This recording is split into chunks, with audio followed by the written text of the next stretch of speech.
A wise man once said, when you lose, shut your mouth.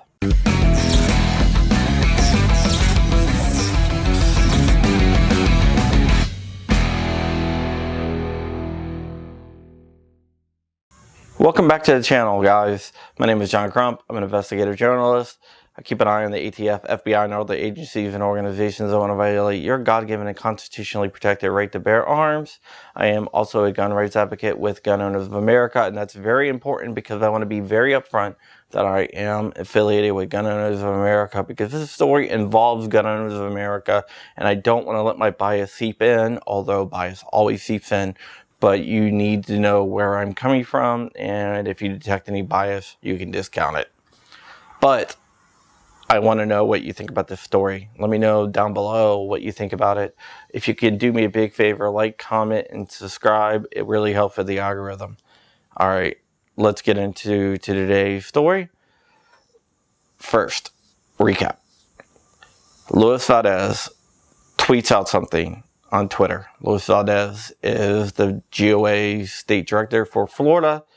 He tweets out an attack on Cord Bird, who is the guy that killed constitutional carry.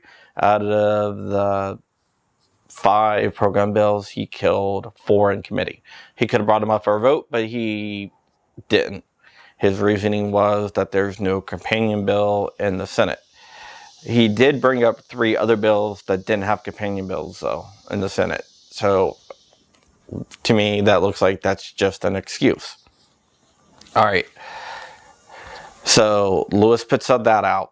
The media director of Florida Carry puts out a scathing article against Valdez and GOA, calling for GOA to apologize to Byrd for telling people that he killed constitutional carry in the other bills that he did kill.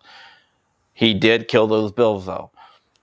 It was also simultaneously sent out from Second Amendment Foundation, which the media director of Florida Carry also works for, and the NRA, who is very close friends with the media director. Marion Hammer of the NRA of Florida is very close friends with Lee Williams, who is the media director of Florida Carry.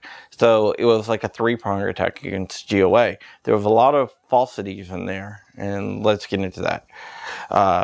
One, that the bill cannot be brought forward because there wasn't a companion bill in the Senate, which is not true. So GOA wrote a response with all the falsities and everything else.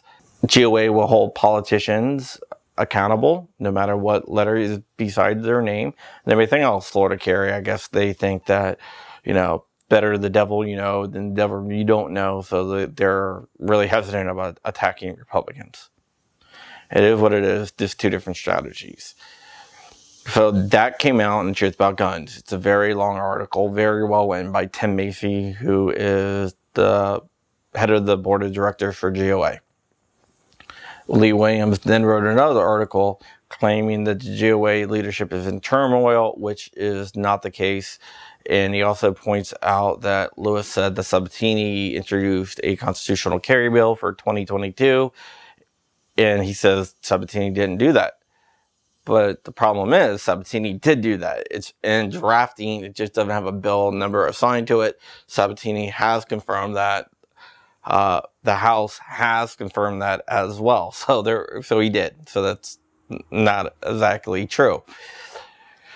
So everything was left there, We corrected the record about the GOA turmoil, because there's not, and everything else.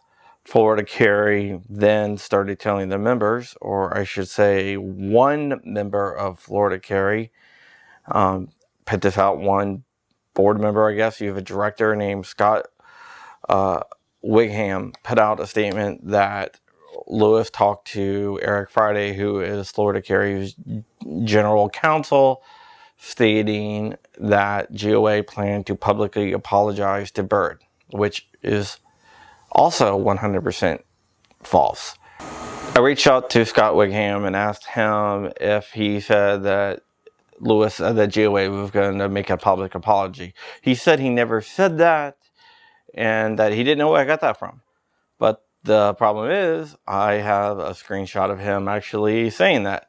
So I gave him the screenshot. Then he said, oh, I meant I spoke to two different people and I just wrote it wrong, which I don't exactly buy myself, but whatever. So I asked him, well, who at GOA said that we were going to apologize? And he didn't respond.